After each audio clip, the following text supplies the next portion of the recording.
Bueno, vamos a hacer un recorrido de la quebrada Carbonera. Vamos a iniciar en el puente de la Cochera.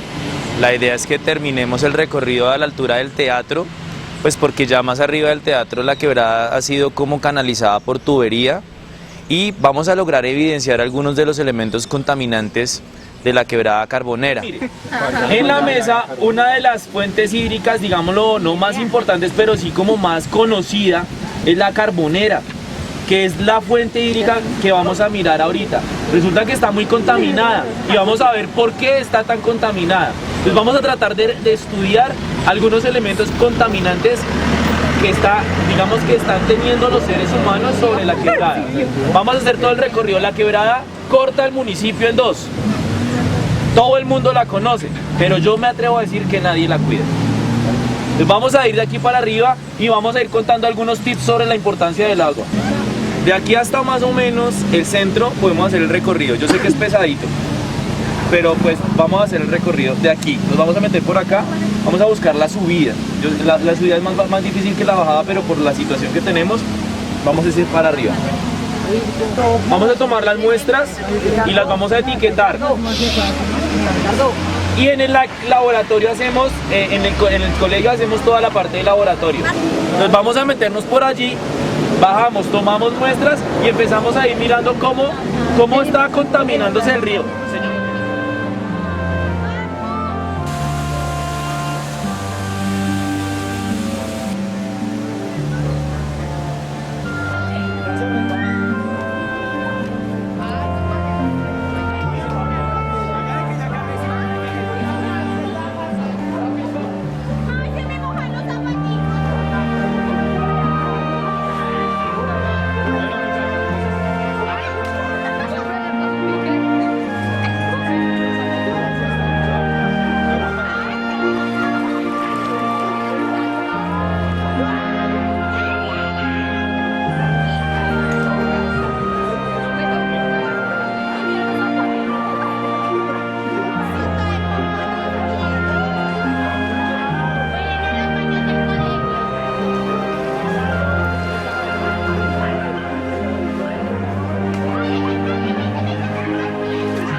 También nos preocupa bastante es el descuido que tiene la quebrada.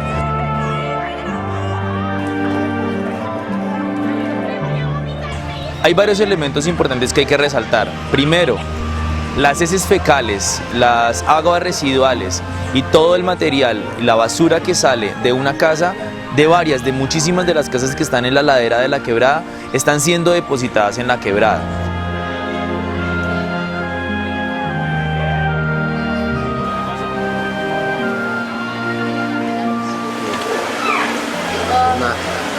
Esto nomás puede generar un peligro terrible. ¿Qué pasa? Se caen todos los árboles, tranca el agua. La gente no se da cuenta, la gente de acá, ¿cómo se da cuenta si casi nunca vienen por acá? Esto puede generar una bombada. Eso desborda. Afortunadamente las casas están altas, pero por ejemplo, una gran cantidad de agua hacia abajo puede generar un problema. Claro, pero mire, pues, están en riesgo de caerse porque al igual que nuestras ollas se ha deslizado la tierra, se puede claro. Otro elemento bastante preocupante es que las casas que están construidas a la ladera de la quebrada parece ser que no tienen buenos cimientos y pueden generarse muchos derrumbes. Es decir, la gente que está viviendo al lado de la quebrada, en dado caso de una gran precipitación, o sea, que haya mucha lluvia, pueden empezar a sufrir estas personas derrumbes, pueden afectar obviamente también la quebrada.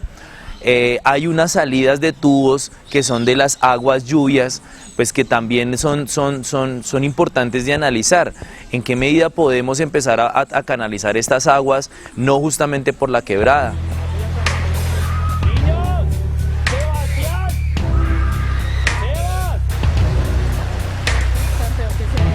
Digamos que el problema del alcantarillado es un problema difícil de resolver porque esto depende de otras entidades.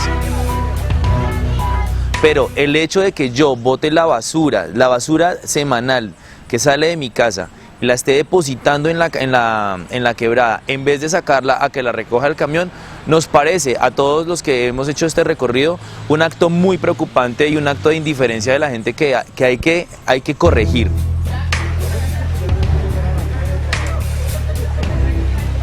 Mírame, ahí están botando la bolsa de la basura. No están esperando el carro de la basura para botar este tipo de cosas. Y estos son residuos, o sea, eso lo recoge el carro de la basura, o sea, es falta de conciencia.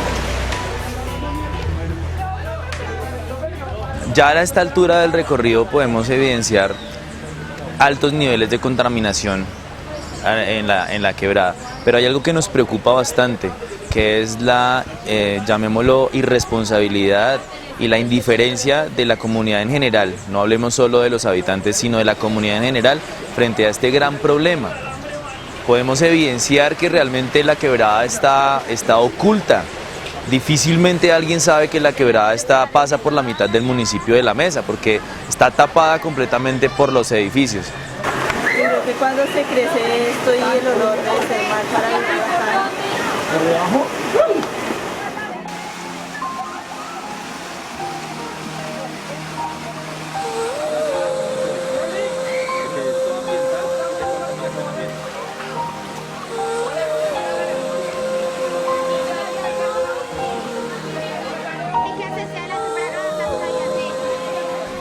¿Qué otros elementos nos parecen importantes a nivel de contaminación ambiental?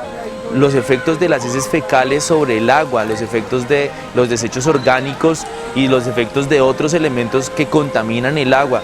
Esto afecta el pH del agua, le pone elementos que no son beneficiosos para la salud. Esto más adelante, porque la quebrada se viene encontrando con un río en algún lugar, más adelante genera contaminación en este río. Otros elementos que son importantes, el agua se evapora y al evaporarse el agua con residuos orgánicos, con residuos contaminantes, estamos generando también una contaminación del aire.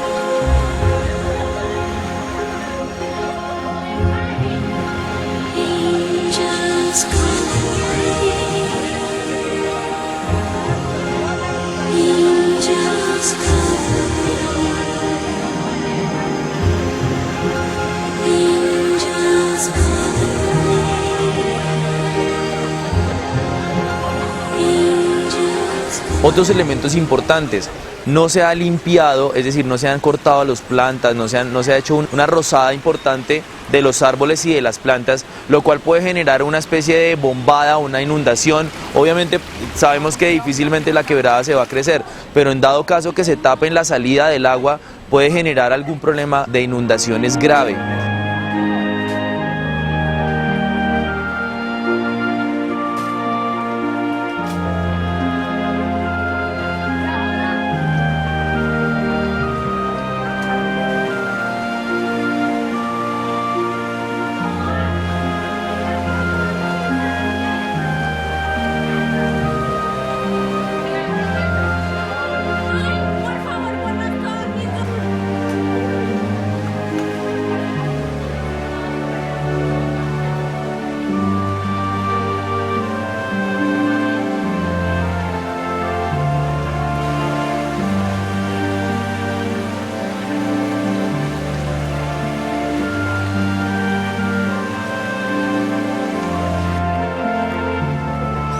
Muchas de las quebradas, muchos de los accidentes naturales que han sucedido frente a los ríos o a las quebradas han sido porque el ser humano ha querido encauzar y darle un camino a los ríos o quebradas que no le corresponde. Hay muchos elementos contaminantes en esta quebrada carbonera. El recorrido que nosotros hicimos no es más de 1 kilómetro. Y en este pequeño recorrido hay un alto grado de contaminación. Estamos muy preocupados por esto y en ese sentido queremos proponer algunas alternativas de solución.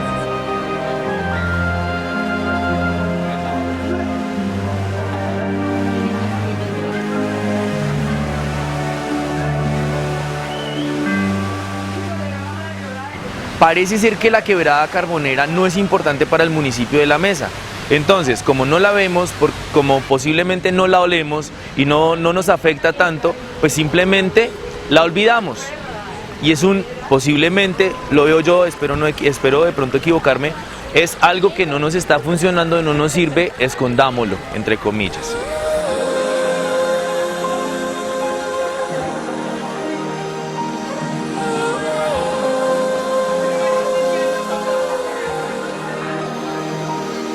Con esto queremos impactar a toda la comunidad y contarle a toda la comunidad nuestra experiencia y que podemos entre todos hacer muchísimas cosas interesantes para disminuir los altos grados de contaminación, no solo de la quebrada, sino del municipio en general.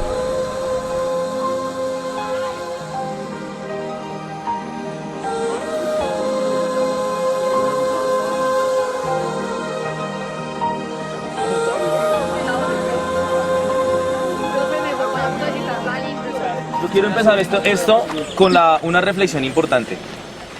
De allá hasta acá, cada uno vivió una experiencia diferente, ¿sí? Y cada uno, digamos que se dio cuenta de muchísimas cosas, de todo lo terrible que es la contaminación ambiental. Cada uno lo vivió de manera diferente. Unos sí se untaron de popó, otros nos caímos, otros nos untamos de agua, otros salieron limpios. Yo veía niños que venían con los zapatos limpios, ¿sí? Pero todos nos dimos cuenta de lo grave que está el tema de contaminación ambiental frente a la carbonera. Es un tema complicado. Tenemos los siguientes elementos por analizar. Tenemos materia fecal. Todos los residuos orgánicos que hay están dispuestos ahí. Tenemos basuras. Es decir, el problema no solo es que no hay alcantarillado, es que la gente no tiene conciencia de, o sea, sacar la basura a la calle, la bota al río. Eso es algo que me parece gravísimo. Tercero, aunque la gente dice que hay demandas y aunque la gente dice que hay un trabajo grande frente a la pelea contra la alcaldía o contra otras entidades del alcantarillado, pues a mí me parece, y lo hablábamos entre nosotros, que hay un desconocimiento total de lo que está pasando acá. Hemos hecho un trabajo de 2 años. Hace 2 años hicimos el mismo recorrido. Se trató de hacer algo. Volvemos a hacer el recorrido este año y nos damos cuenta que la cosa está peor.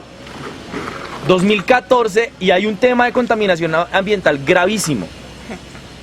Entonces tenemos que, ¿qué vamos a hacer? Hemos tomado algunas muestras. La última muestra que vamos a tomar es arriba del Francisco, porque allá es el nacedero de la quebrada. De aquí para allá no podemos seguir saliendo porque ya la canalizan. Canalizar es un problema grave. A nosotros nos pareció fabuloso porque cogimos el caminito y salimos rápido. Pero canalizar las quebradas es un problema, es un tema grave. Sin embargo, yo me atrevería a pensar que esa sería una de las primeras estrategias para poder proteger el agua. Canalizarla. Hemos consultado y sabemos que el río inicialmente nacía mucho más arriba, más o menos cerca al colegio campestre, pero por todas las construcciones, por problemas de contaminación, posiblemente por otros problemas de fluentes subterráneos de agua, pues ya no nace la quebrada desde ese punto, sino aproximadamente nace ahí frente al Francisco. En este punto encontramos muchas cosas interesantes, una naturaleza completamente diferente. Encontramos algas y encontramos pececitos, algunos peces y también algunos renacuajos. Esto nos indica obviamente que el grado de contaminación en este punto es menor que el grado de contaminación que tenemos abajo. Otro elemento que es importante es que desafortunadamente, a pesar de que aquí no está tan contaminado, sabemos que aquí se lava ropa, que aquí se lavan carros y pues obviamente a estas alturas, en el año 2014, este tipo de condiciones, digamos que sin juzgar, no son como tan aceptables como en otro momento. No podemos permitir que los pocos recursos hídricos que tenemos los estemos contaminando con acciones que solo nos benefician a nosotros.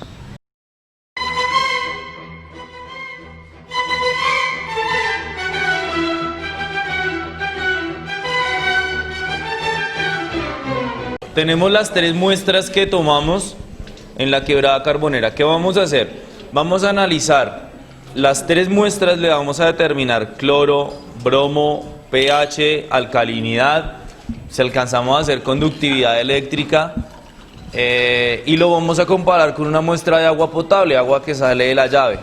Y así vamos a determinar la concentración de cada una de estas sustancias y por ende el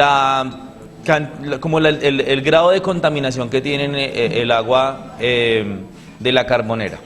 Entonces, Lo inicial, nosotros tomamos esta muestra y cuando tomamos la muestra no había ningún precipitado. Y su merced se puede dar cuenta que en este momento ya se han formado algunos precipitados. Son grasas que se van almacenando dentro del agua. Aparte se ven muchas partículas en suspensión, no hay microorganismos vivientes. Entonces lo que vamos a hacer, a cada grupo le voy a entregar una porción de las muestras que tomamos.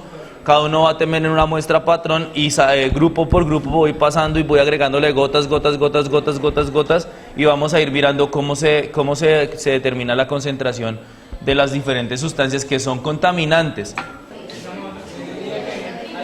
Cada uno debe etiquetar con un lápiz. En el tubo de ensayo hay un pedacito blanco.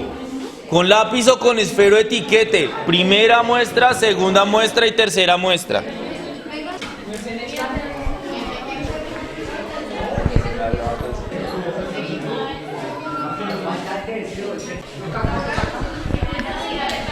A cada uno de ustedes les voy a entregar un pedacito de esta cinta. Bueno, 3 pedacitos de esta cinta. Esta cinta me sirve a mí para medir el pH de la sustancia. Es decir, qué tan ácida está la sustancia. En este caso tenemos un pH, bueno, el pH se mide de 0 a 14. Por eso cuando usted escucha en las propagandas de los jabones, el pH, dice el pH neutro, se refieren a un pH que 7, es la mitad. 0 a 14, entonces de 0 a 7 es ácido y de 7 a 14 es básico. En 0 es muy ácido, y el pH en 1 es muy ácido. Y el pH del estómago es 1, por ejemplo, el ácido que está dentro del estómago se llama ácido clorhídrico, que es una enzima y tiene un pH 1. Normalmente la milanta o las sustancias, los antiácidos, que son hidróxido de magnesio, hidróxido de potasio, tienen un pH de 13. Eso quiere decir que regula el pH de su estómago para que usted no le dé tanta acidez. Entonces en este momento la idea del pH del agua es que sea más o menos entre 6.5 a 7.5. Más o menos, no tiene que ser exactamente 7. Vamos a ver qué pH tiene el agua que nosotros tomamos. Y acá hay una coloración. Entonces luego usted debe ir anotando. Luego yo le paso este indicador y su merced va mirando. Dependiendo de la coloración, su merced, el pH es de tanto.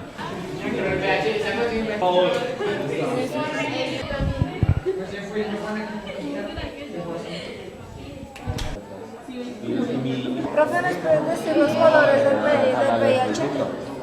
Si dio verde, hay una variedad de 3 verdes, entonces tienen que mirar cuál de los 3 es. Y la muestra que tomaron le miden el pH. Ay.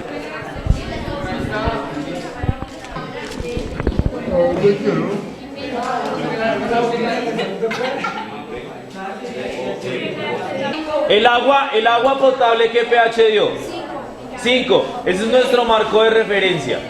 7, 6 y 5. 7, 6 y 5. ¿Y la muestra de agua? 5. El agua potable, que es un agua que de pronto no es consumible en la mesa, pero que cada uno de ustedes a veces la toma, que lo recomendado es que no lo hagamos de un pH 5 en promedio. De ahí para adelante, a medida que fuimos bajando, o sea, la toma de muestra la hicimos hacia arriba, pero debemos medir hacia abajo, nos dio pH, el más alto 7, 6 y 5.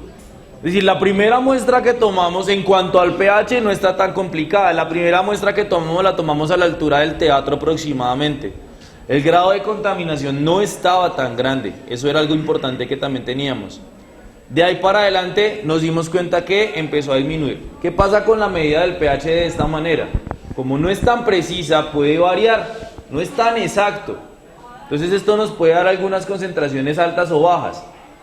Pero nos damos cuenta que la contaminación sí fue aumentando a medida que fuimos bajando en la quebrada. Porque si el pH ideal aproximadamente 5 y tenemos que aquí en la cochera tenemos un pH 7, aunque es neutro, afecta. Ahora, ¿qué vamos a hacer? Vamos a medir conductividad eléctrica del agua. Fácil. Usted toma la muestra y mete los 2 electrodos en el tubito de ensayo. si se prende o no se prende el bombillo. Vamos a ver si tiene sales disueltas y para eso utilizamos el sistema eléctrico.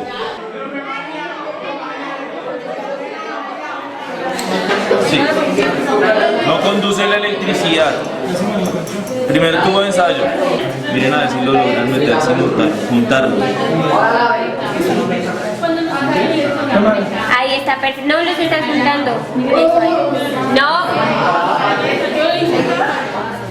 Tampoco conduce la electricidad. La 2 tampoco.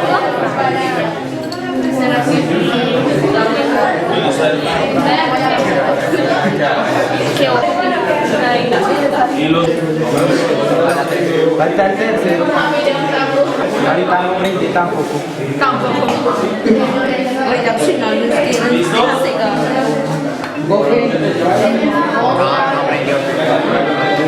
Es normal. Ahí tampoco. Ya cortaste Sí, ahí sí. pero pegándolo. Como nuestras formas de medir no son, digamos lo que en cierta manera son ortodoxas, como nuestras formas de medir en cierta manera son ortodoxas, o sea, no son como tan exactas, a ninguno de ustedes le prendió. Obviamente lo que debía haber pasado era que en alguno de los elementos prendiera o hubiera algo de conductividad eléctrica. Se puede utilizar un multímetro para determinar la cantidad de, digamos, la capacidad de corriente eléctrica que hay ahí en el agua. Porque sí hay sales disueltas. La orina tiene amoníaco y el amoníaco disuelto en el agua se convierte en una sal. Y bueno, este aporta bastantes elementos, digámoslo, partículas positivas, o sea, el amoníaco como tal, al disolverse en el agua, conduce también la electricidad. Aparte de que están esas sales disueltas, están las sales disueltas de la materia fecal y las sales disueltas de las basuras normales, las que depositan en el agua. Entonces, no nos dio, no conduce la electricidad, pero pues porque nuestras formas de medir son bajas. Sin embargo, todos sabemos que allá depositan chichi. O sea, eso no hay nada más que hacer. ¿Listo? Entonces, bueno, hacemos la siguiente prueba. La siguiente prueba va a ser determinación de cloro. Para la determinación de cloro, cada uno de ustedes va a tomar 7.5 mililitros de cada muestra. Entonces, ¿cómo lo hacemos? A cada tubo de ensayo le vamos a agregar 7 mililitros de agua de las 4 muestras. Y yo voy a pasar con esta sustancia, dependiendo de la concentración de cloro y de bromo, del color, podemos determinar qué cantidad de cloro y bromo hay disuelta en el agua. Entonces hagamos eso mientras tanto. ¿Listo? Sí, por eso, pero es de agua.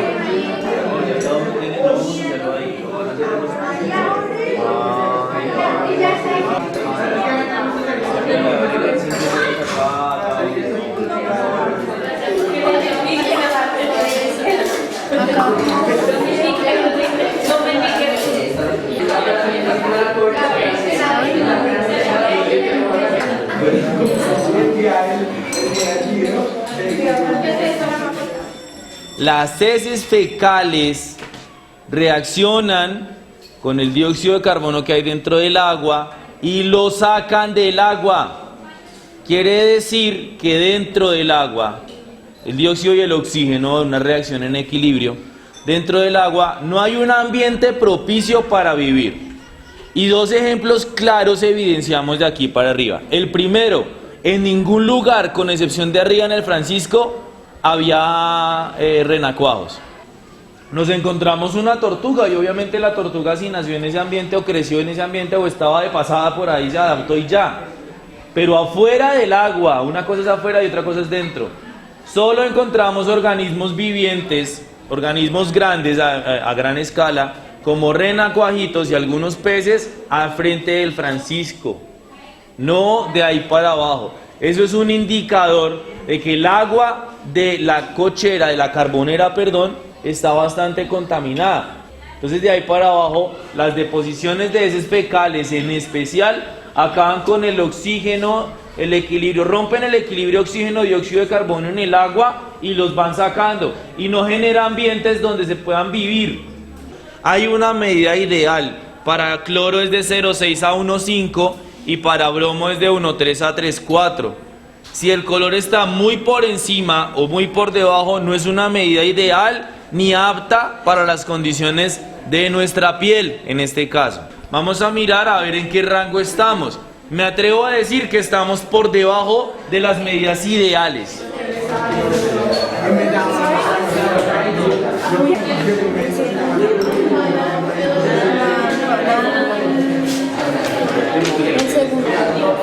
¿Funcionó?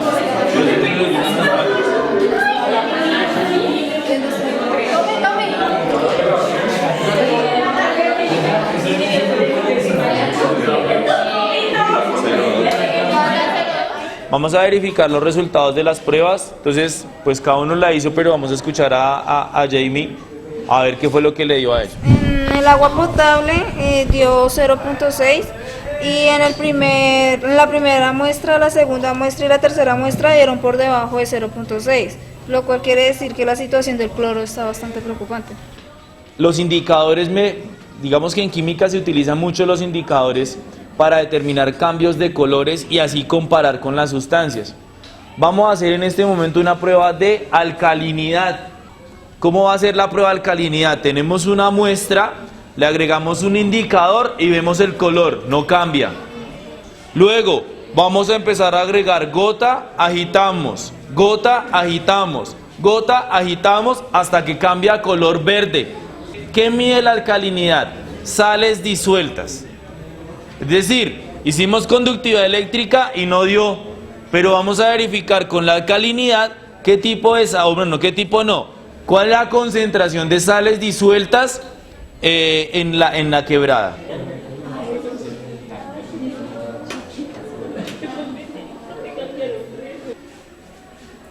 Esta es la tercera muestra, ¿verdad? La titulación en retroceso, ¿qué dice? Yo sé qué concentración tengo de tiosulfato, que son 2 gotas. A cada una de las sustancias de las muestras le agregó 2 gotas.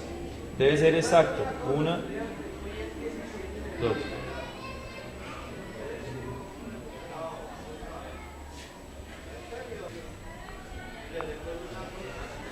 Debo agitar. Cada una de las muestras las agito. No hay cambios de coloraciones, obviamente. Luego de esto le agrego 5 gotas de este y lo mezclo hasta que se me vuelva verde. Este es el indicador. Este es el indicador. Este me permite a mí determinar la concentración de la sustancia. Entonces le agrego las 5 gotas. 2, 3, 4 y 5. 5.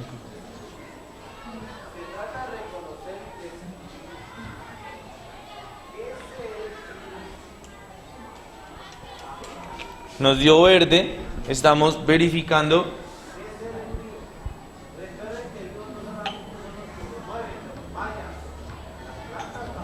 Hasta ahora solo lo que estamos haciendo es preparando la muestra para poderla titular. ¿Qué es titular? Yo empiezo a agregar gotas de esta sustancia y dependiendo la cantidad de gotas que me cambia el color de verde a rojo, paro. Cuando cambia el color de verde a rojo, paro y anoto de las sales disueltas que hay en el agua. Entonces empiezo.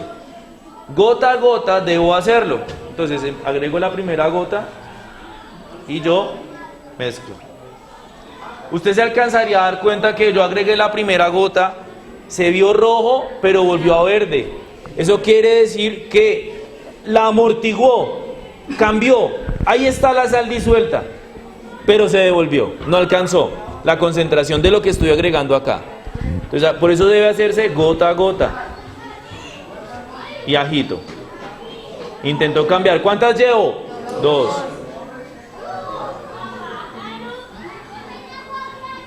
3.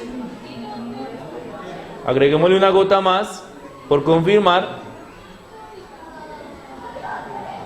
¿Cuántas gotas? 4 para el agua potable. 1,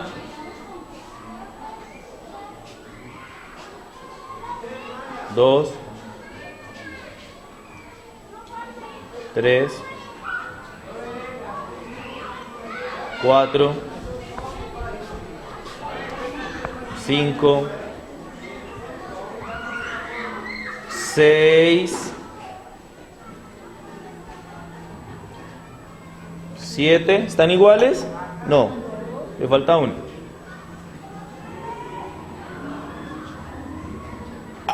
8 gotas. Primera muestra, la muestra de arriba. 1,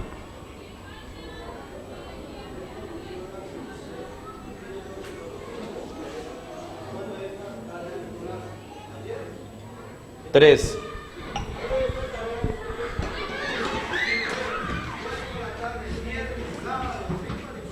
1, 2, 3, 4, 5, 6, 7. ¿O le falta una?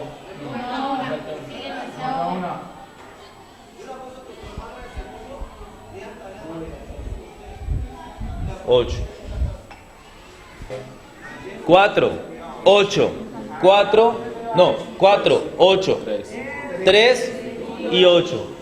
Yo me atrevo a decir que en esta muestra algo pasó con la medida.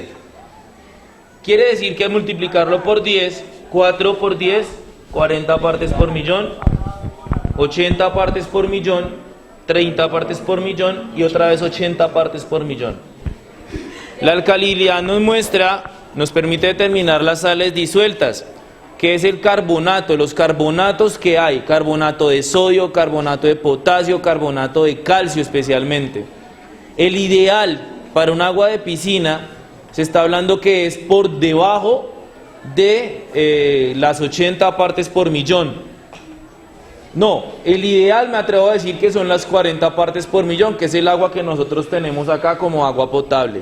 Exceso de alcalinidad, o sea, de carbonatos, sodio, potasio, magnesio, es de 80 a 120, exceso.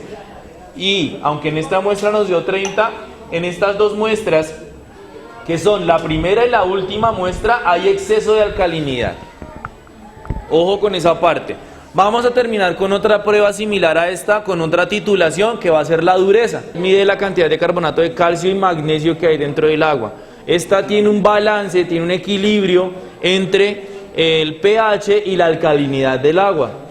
Estas sales disueltas también generan, cuando hay un aumento de las sales disueltas, también generan efectos negativos, no solo sobre la persona, sino también sobre el medio ambiente. Entonces tenemos 25 mililitros de cada una de las muestras, así como lo teníamos anteriormente. Agua potable, muestra 1, 2 y 3 en descenso. Vamos a agregarle 5 gotas de indicador de dureza, 5 gotas en cada uno. 1, 2, 3, 4, 5. Amigos, contar las gotas. Porque son como espesas esas gotas. ¿Tiene que cambiar de qué a qué? De azul a de rojo a azul. Tiene que cambiar de rojo, que es este color, a Azul. este entre comillas es rojo. Debe cambiar de este color a azul. Vamos a ver cómo nos va. Para eso vamos a agregar el titulante de dureza. Entonces, lo mismo que la vez pasada. Agrego gota, mezclo. 1, 2, 5.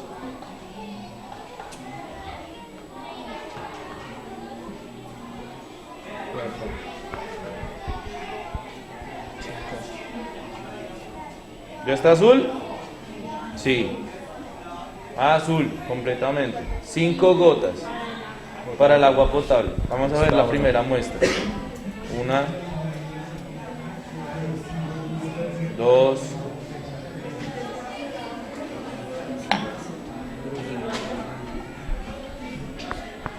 3, 4, 5, 6, 8, ¿se cayó una? 7. Espera. Van por 7.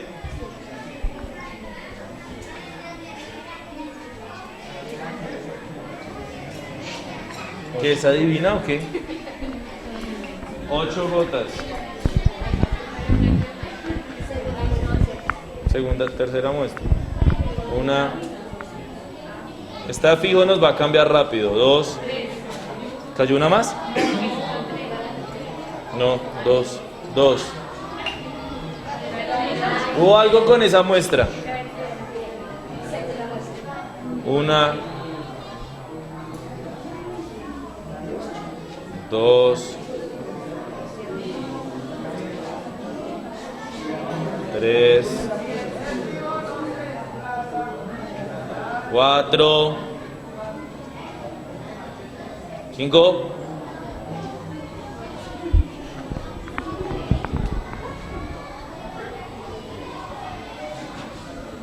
7. 8. 9. Se nos va una más. 10. Listo. Podemos evidenciar acá que el agua de la Carbonera está contaminada. Las primeras pruebas que nos dieron, pues digamos que no fueron tan específicas. Acá tenemos 50 partes por millón. Tenemos 80, 30. Acá hubo un problema. 20 partes por millón, 100 partes por millón. Hay algo que pasó ahí.